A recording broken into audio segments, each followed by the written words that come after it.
Hi guys! Kumusta kayo guys? Okay?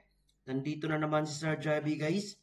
Magbibigay na naman tayo ng kalaman sa ating mga students. This topic is actually under General Mathematics sa mga senior high school. And of course, meron din ito sa ating junior high school students. Okay? Kapag nakita nyo ang video na ito guys, pwede bang paki-share na lang and follow sa mga tutorial ni Sir Javi. Marami kayong matutunan dito ka Sir Javi guys. Okay?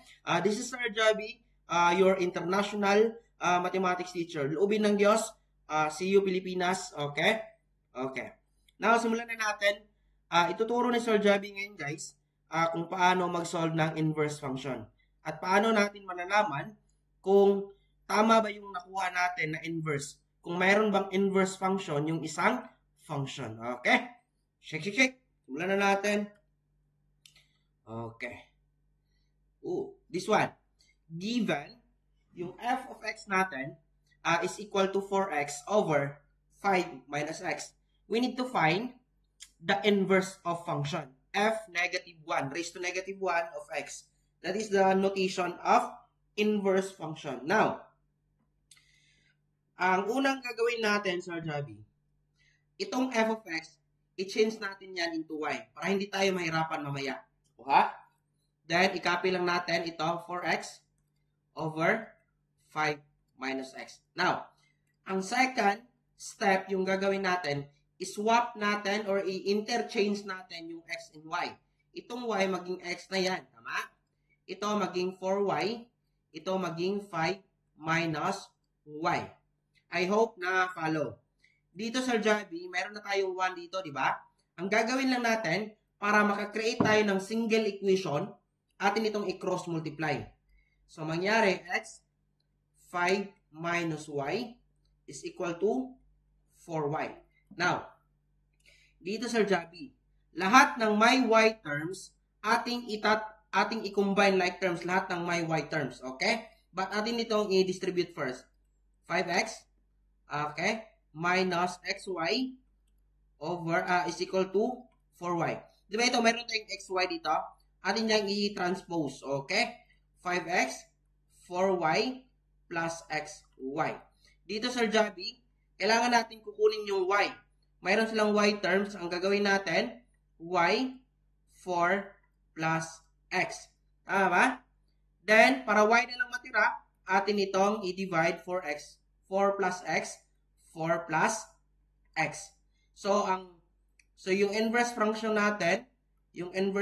natin, this one, is 5x over 4 plus x. Now, or, ito yung notation natin, i-change lang natin yan, f negative 1x is equal to 5x over 4 plus x. Now, paano natin malalaman, Sir Javi, na tama yung nakuha natin na inverse function?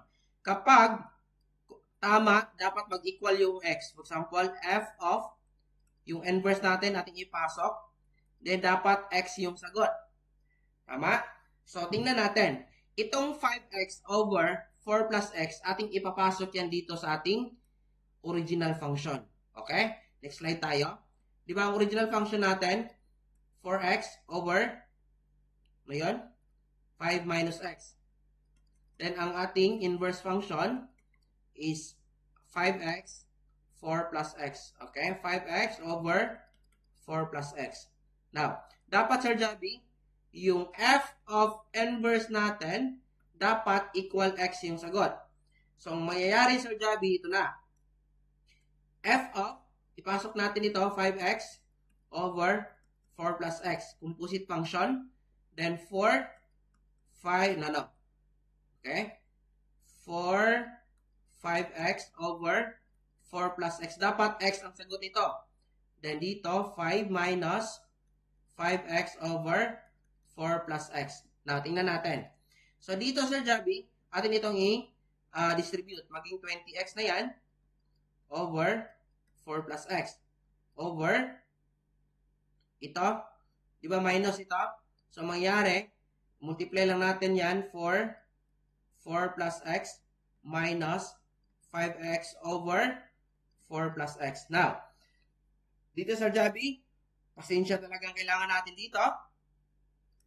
para makuha natin yung tamang sagot. Ito, distribute lang natin yan, maging 20 plus 5x minus 5x over 4 plus x. Dapat, x lang yung sagot natin dito.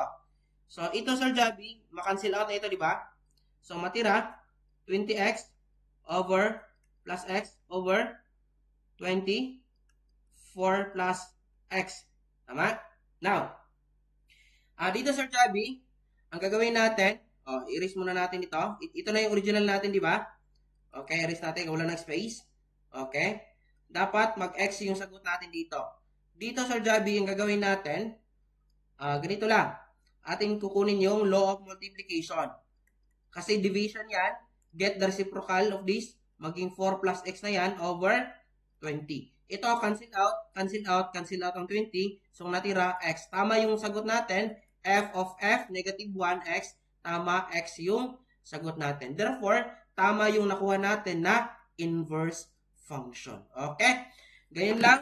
I hope may dadagdag tayong kalaman sa ating mga grade 11 students, inverse function under general mathematics. Okay? Shake, shake, shake. Shake, shake, shake.